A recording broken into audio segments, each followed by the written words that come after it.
Sasisian pat ngi pinang subhai pi barok syakane ka channel kejungi pat hakane ka video ngin pe yakane ka post ku pinang sulai tmai po Meghalaya. Subscribe yakane ka channel but turn on your notification bell ru kana mo pinum do iki videos ki binga upload. Pila ban follow ru ya ka Instagram account kejungi. Ka Meghalaya AIDS Control Society Shillong ka apply yakane ka post mentau benai araja rapsau. Ka keteng juga ni ka post ka divisional assistant. Kelas date dan yang tarik ke bakado berpilaban submit iki applications kedehu arpu tarik banai Januari ara jara pesan.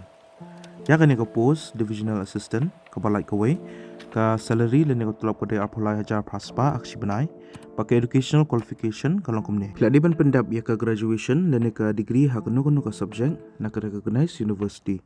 Bab hidon kam minimum arts 6 experience hakikam administrative pidi bandon ru ka computer lene IT knowledge bab pidi bante bahas pangka data management bat ka Microsoft Word Excel bat PowerPoint ki candidates ki belong eligible bak buka ban apply kan ke post pihak ban pendap ya ka standard application form bat pihak ban submit ya kan ka standard form bat ru ya ki attested copies jong ki testimonials ki jong pi bat ru ka we ka passport size dur ka jong pi haka self address envelope pat pide ban taru kowe ka postal stamp ka basanding ka pihak ban pha ikini baro shaka office jong ka Meghalaya AIDS Control Society Pasture Hills Lau Malaysia Shillong shaka appropriate banai January ara jar pesan ya ka standard application form pila banyo ana po ka description jong ka video ngala ay ka link batru ya ka official advertisement ngala ay po description jong ka video.